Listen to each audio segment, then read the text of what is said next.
Hello, my name is Larry Tatum, and welcome to my tape on foot maneuvers. I'm going to teach you how to get to and from your opponent, and beyond that, teach you how to use your foot maneuvers as weapons. All right, now we're going to move out of our stances. We're going to go into foot maneuvers.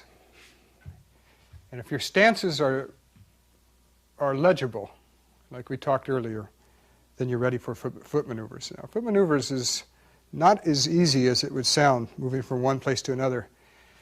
Because as you're striking, whether it be with your hands or feet, your feet always dictate where your strikes are going to land, where they're going to end up. Okay, your legs do that.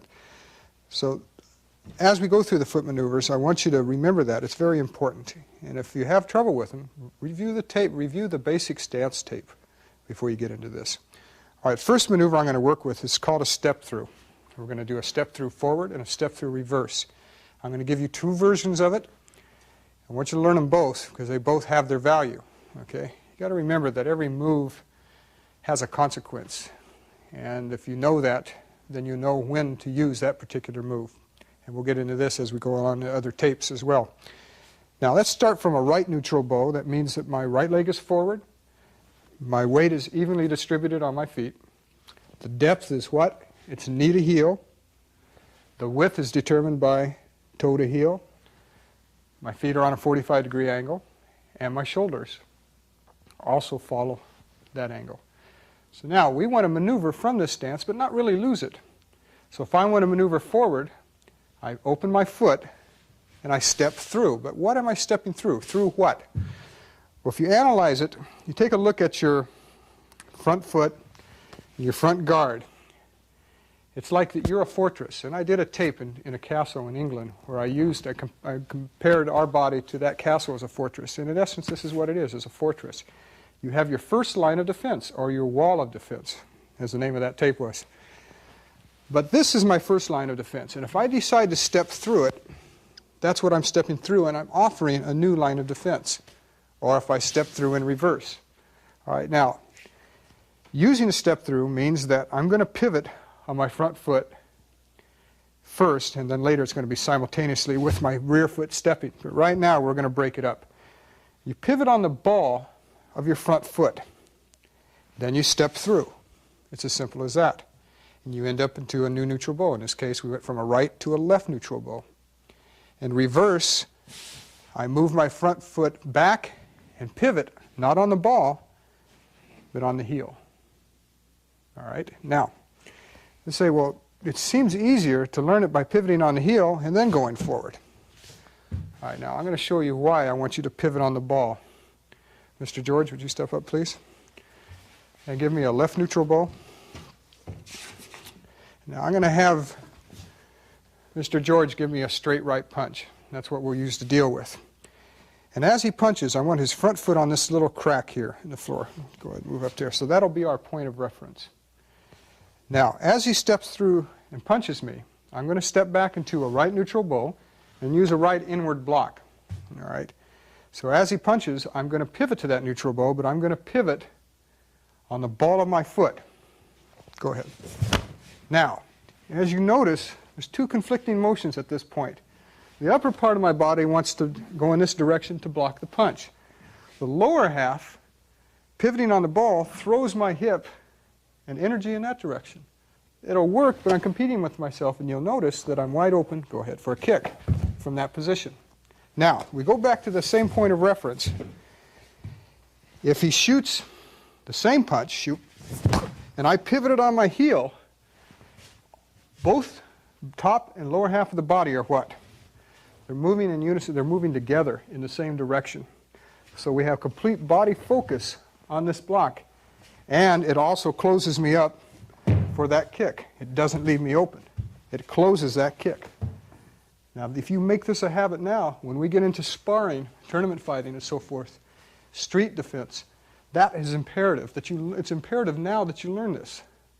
You watch again. Watch how I pivot back when I make that block. That heel, the toes pivot in towards that direction. Thank you. Now, I said that is true when you're going back. When you're going forward, I said, well, now you don't want to pivot on your heel. I think you can see what I'm going to show you next, Mr. George. Can I show him again? Left neutral bow. If I decided to move into Ernie at this point and I pivoted on the heel to do a forward step through, what am I opening? I'm opening my groin again. All right? But if I pivoted on the ball, what's happening? I'm closing off that groin area as I'm stepping through. Rather than suddenly opening it up, I'm closing it off. Only the very adept will purposely do this as a ploy to get the guy to move. But don't do it unless you know what you're doing.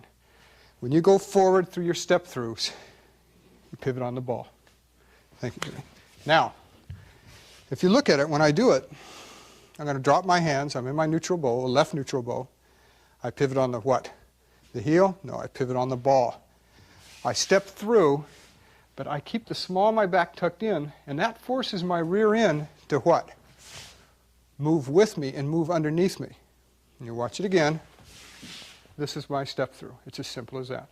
When I go in reverse, I step back and I pivot. I pivot on the heel.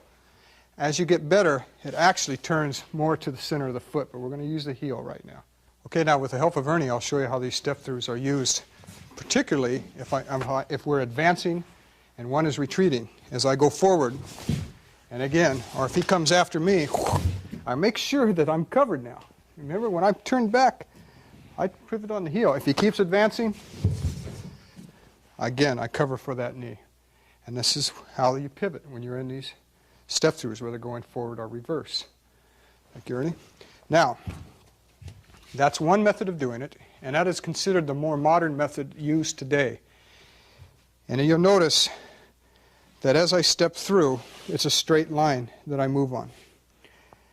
Now, in the earlier years of Kenpo, particularly in America, we used to use, and we still do, depending upon the situation, but it was primarily taught to come into the foot and out. All right, it's become a little more obsolete, but again, it's still used, and I want you to learn it for the simple reason is, Mr. George, sometimes if a guy's particularly good with his feet, you don't want to come straight across and leave yourself open as you're moving in through a step through. So you may purposely want to close off your groin area. And even if you do take a hit, let me have your foot. Let me have your foot. It's not going to hit the groin. It's going to hit the lower part of your stomach. But the groin is pinched off, literally pinched off. And you can weather a strike like that. I don't advise it, but it can be done. Now, if you step straight through, as we learned earlier, you're going to get there sooner, particularly with this type of strike. Whereas if you came in now, you're going to get there later. But that has a contradiction because I may purposely want to go around as lead hand. So I'm going to come into my foot, pinch myself off, particularly if I don't have a hand to protect myself, and come around it and make my strike. But you notice how I was pinched off when I came in. Now we're going to get into this pinching off later because it's extremely important. Particularly when your back is turned and you do a reverse step through, you can't leave that gap open. There's going to be a time where you're going to have to pinch it off so he can't kick up between your legs. You don't always have the option to block with your hands. You're going to have to maybe even block with your butt. It depends. But so we're going to learn, thank you, Mr. George, how to use that. So that as I begin my step through now, it's going to come in and it's going to make a little curve. Forward and reverse. Now, I want you to remember this too. Whichever step through that you work on, be consistent in your what? This is called from foot to foot. It's not width, that's depth. Width is determined by what? Toe to heel. Depth is determined by knee to heel. Your height is determined by how your knees bent. So whatever step through you're using, make sure that you're consistent in your neutral stances. All right, now we're going to go from step throughs to crossovers. And a crossover is a very interesting way of maneuvering. It allows you to be very elusive with your attacker. And it allows you to change your angles of retreat or angles of attack. Now in step throughs, pretty much you're either going forward or you're going in reverse. You can go off to the side. Okay, but generally when we go off to the side, we like to go from a neutral stance into a crossover, because what did I say about pinching off the groin area? It has a tendency of pinching off the groin area, and then you can step out into a neutral again, crossover again, and back to your original position. A forward crossover allows you to advance on your attacker, again pinching off the groin and stepping out. Okay, you can retreat by a rear crossover, okay, whether it be going behind you or a front crossover to the rear in this direction. Combined with step throughs and sideways, off angling, you become pretty formidable. All right, now with the help of Rick, I'm going to show you how these crossovers can be applied. Now, particularly in a sparring situation, where if Rick and I were fighting, if Rick shuffled in with a punch, if I crossed over, it would allow me a new angle of attack. It would expose Rick either to a punch from me, a kick, or whatever I wanted to deliver at that time. Now, that's pretty much on a defensive type of situation. If you watch it again, as he came in, I crossed, pinching off the groin, because he may shoot with the left, but it still puts me at a better angle. All right? So it's good to use in that position. Now, if I decided, guard up, to use the crossover, give it another dimension. Not so much defensive or maneuvering me out of the way, but to using the crossover as a weapon.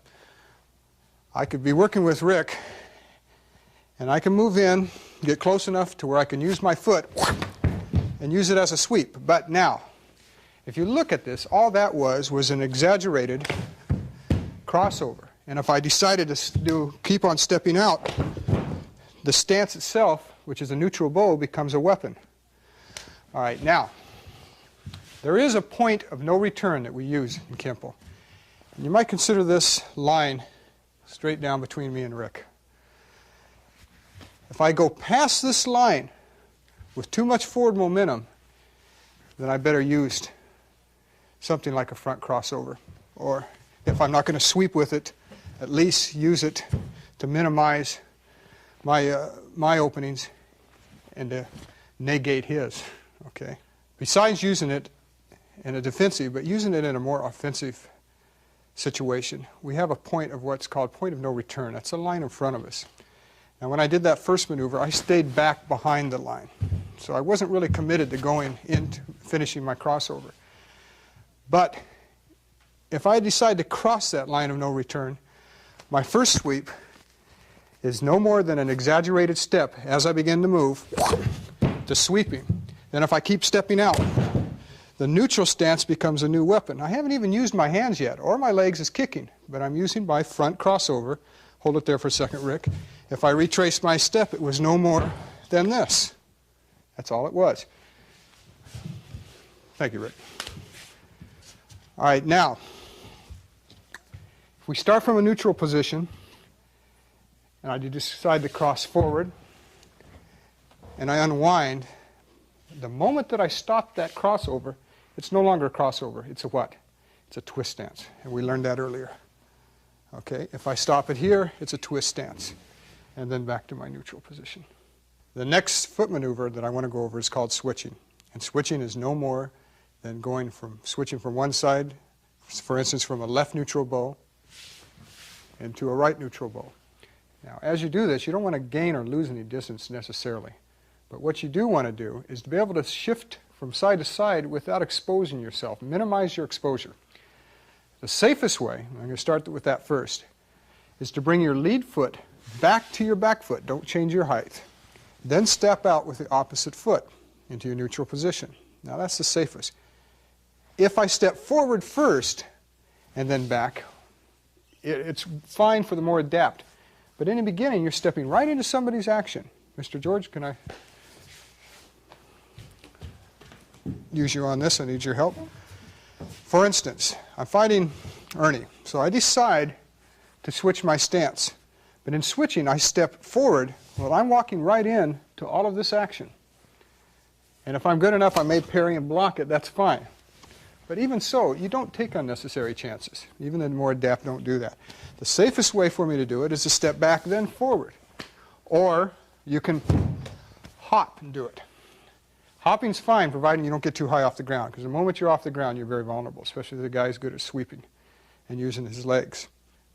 All right, now let's give another dimension to switching other than just switching side to side. And like I said before, many times when I give an example, I want to give an old example with it. For instance, if I was attempted sweep with the staff and I crossed behind, we're in a twist stance. The switch allowed me to get up above the stick, but also with his fingers wrapped around it.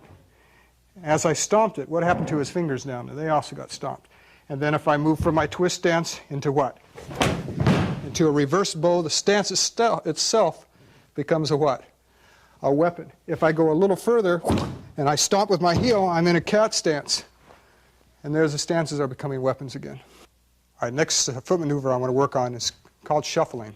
Basically, there are three types of shuffles. There's a step drag, a drag step, and a push drag. Now, we're going to start with a step drag first. It's the easiest. Basically, it starts from a neutral position. That's what we're going to work from. And it gives us a way of advancing by creeping up to our opponent. We step and drag.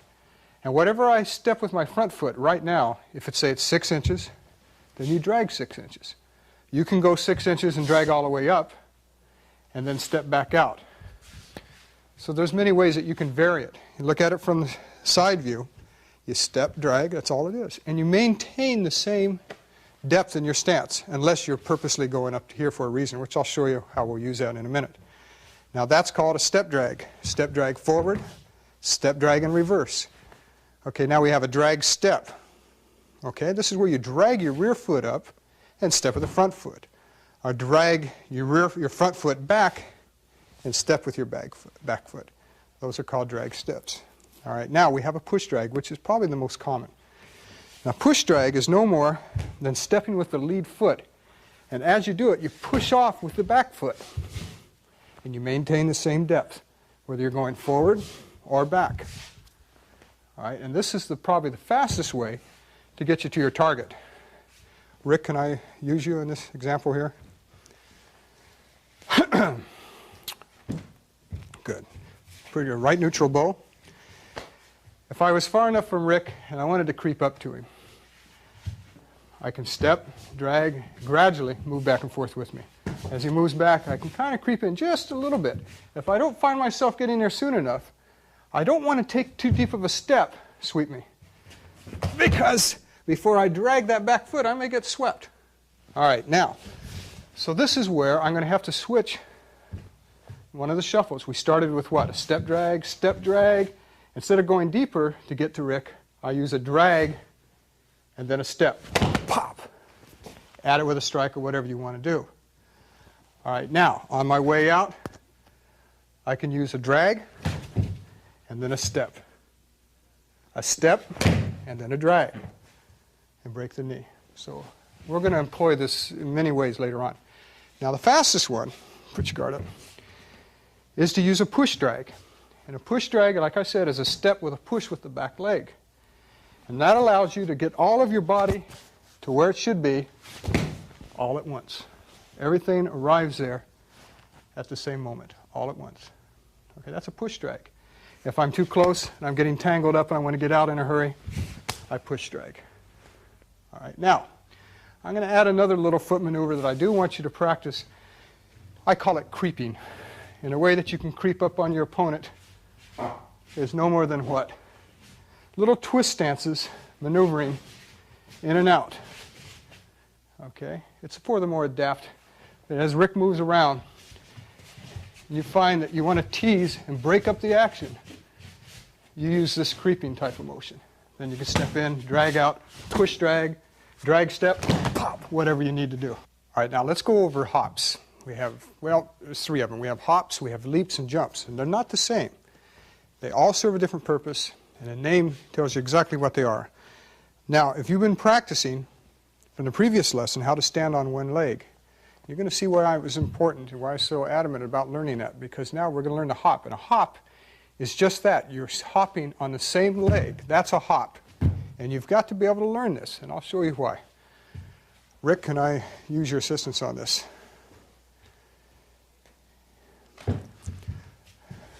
Give me a right punch over here. Once again, through a right punch, if I happen to use a technique that puts Rick down on the mat, And as I see Rick start to get up, I'm back into this situation. Now, I may begin to step and cross over to get back in, but I'm not close enough to what I want. I may hop, make the sweep, and then pinch it off at that point. What stance am I in? Reverse bow. Good, thank you, Rick. All right, now let's go into jumps. And how can a jump be used? What is a jump? All right, we know a hop is from on one leg and you stay on that leg. A jump is basically hopping with both feet, forward, backward to side, wherever you want to go. And there's a lot of ways it can be used. For example, Mr. George, if you would start to swing your staff again, if I get not a low sweep, but if I get a sweep, well, yeah, we'll call it low, but not as low as the last one we did. A sweep about as high as my calf muscle, and he begins to sweep. There's where a hop can be used. And of course, everything is open at that point. It's important because people on the street, they'll pick up anything and everything they use. All right, now, I'll give you an example how leap can be used twice in this particular technique.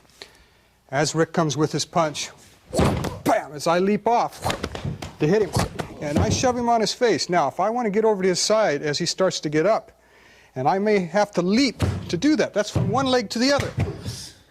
Okay, that's a leap, going from one leg to the other. I used it in the beginning, I used it towards the end. All right, the next stance is called a rotating twist stance. Now, we've seen it earlier. We haven't labeled it by name. Basically, whenever we stopped in a crossover, it became a twist stance. All right, but now, from a neutral bow, as earlier we learned a twist stance, but I didn't give you the definition of how it got there. It has two names. It's called a rotating twist stance or an in-place twist stance.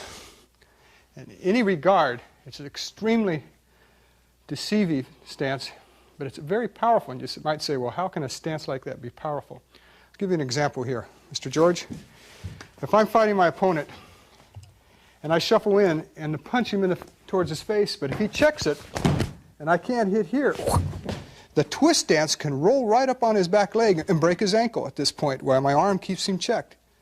So rather than still try to fight with my hands, immediately I go to another level. And if you can see right here, if I put any more pressure, it's going to break. He'll go down. Now take a look at this twist stance from the side. Follow along with me. Begin it from a neutral position and just rotate. And literally, like I said earlier, screw yourself down into the ground. Keep an erect posture. It's very deceiving. It can help strikes from the hands, but by itself it becomes a tremendous lever. A tremendous lever. To this side, we can go back to the horse. I'm going to go over another maneuver. It's called covers. And when you cover, basically, it's to change direction from front to rear in most cases, or from side to side. But we're going to use it front to rear first.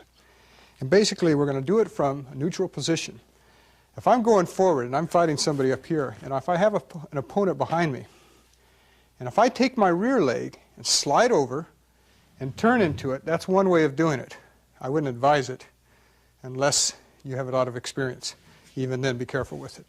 The safest way is to take your leading leg, wherever it's facing, slide it over just far enough so that when you pivot, you have a toe-to-heel alignment.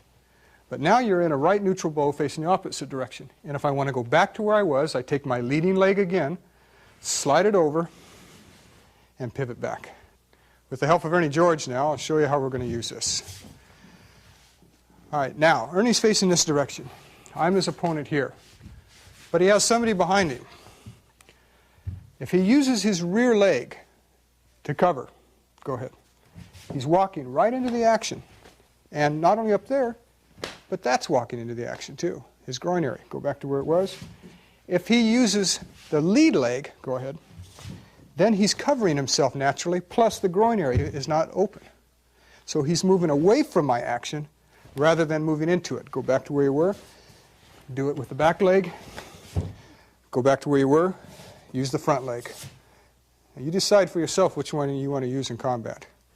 All right, now, as I said, covers generally working forward and backwards, but you got to understand as well they work laterally.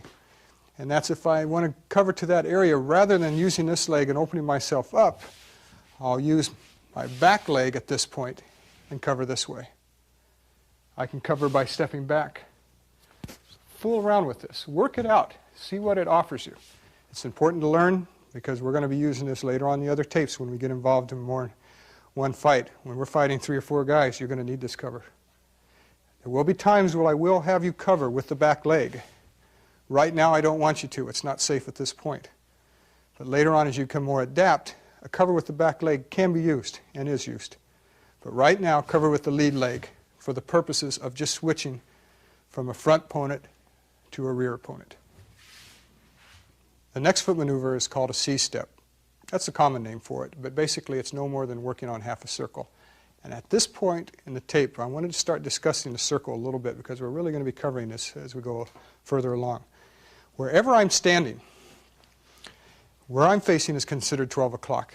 Behind me is 6, to my right is 3, to my left is 9 o'clock. And we have 45-degree angles with 10 o'clock, 4 o'clock, 2 o'clock, and 8 o'clock. Remember that because I'm going to start referring to this now more often, especially in foot maneuvers, because we're changing so many angles that we've got to have a point of reference. And then at 12 o'clock to 6 o'clock, there's a circle that we're standing in the center of this circle. And this is what we're working around. And a C-step is no more than working half of a circle. All right? Now, it can be used by stepping over with your lead foot and stepping through. But instead of doing a regular step through, it's a wide oval. It's called a C-step. Use it going forward and use it going backwards. It's important because, and in reverse, it can be used. We're going to be using this in a lot of techniques. All right, so Rick, can I use your assistance here? Over here into a left neutral bow. If Rick comes in with a straight right punch and I want to off angling, I can use the C-step. Okay, now you know me by now if you've been watching these tapes. There's a lot of options that I have open to me. If you watch it again, if I work my hands, I can parry, step in, strike with my hands. If I don't want to use my hands, I can use my C-step and come in with a kick from this angle. All right? There's a lot of options, but it's important that you learn this particular stance. The next foot maneuver is called a figure 8. It's important as well as everything else. It's a little harder to do, but you've got to visualize a figure 8, and that's 2 overlapping circles, side by side, or they can be vertically, or they can be diagonally. They can be overlapping from 12 to 6, from 3 to 9, from 2 to 8, from 10 to 4. The important thing is, though, is to follow that pattern. Now, if I make a circle with my lead leg, there's the beginning of that figure 8. If I come around with this side, they overlap. Now, you've got to understand, when I speak of a circle, it doesn't mean that I have to actually complete 360 degrees that constitutes a circle. That's not the important thing. If I complete 290 degrees, okay, then that constitutes the circle because we still see the ghost image. That's what we call a circle. All right? So if you see this overlapping here, here's the other circle. So basically you have your 2 figure 8s in here. With the help of Ernie, I'm going to show you how this figure 8 can be applied. If he comes through, there's a double sweep. That's what the figure 8 takes. Now without me showing you, again, you can imagine what my hands can do at this point. But that figure 8 occupied his feet. Now, if he comes back in, and my sweep is a little too strong, and he does go down on the first shot, if he comes around to grab me, to hook me, my second circle now can sweep in, keep him open, and keep that away from me. Now, if I reverse my sweeps, and I begin to do my overlapping figure 8s, you can imagine what can be used on the ground. All right. I want to work on zigzagging, and zigzagging is exactly what it implies. It's off-angling with your foot maneuvers. If I start from a neutral bow, it's no more than a crossover. But rather than stepping out with a step through or going off at the same angle, you zigzag back. And it's no more of a way of traveling in this position. with the help of Ernie, I'll show you how this can be applied. We can zigzag to the left first, which shoots him up, and then to the right. And if I take one more zigzag to the other side, right, I have a stomp at this point, and again, you can imagine what I can do from here. The last maneuver I'm going to cover is called broken rhythm. Now, it's not a foot maneuver per se, but broken rhythm is used in all basics. And it's a way of, you might say, stuttering motion. And as you stutter motion, your opponent doesn't really quite know what you're up to. For instance, if we're moving together, and I start slow, and I kind of ease myself into it, but then I begin to stutter my stances. He doesn't know if I'm going to step through or if I'm going to go back or what I'm going to do. But it keeps him occupied so that if I do make a commitment, he doesn't know when that commitment is to be made.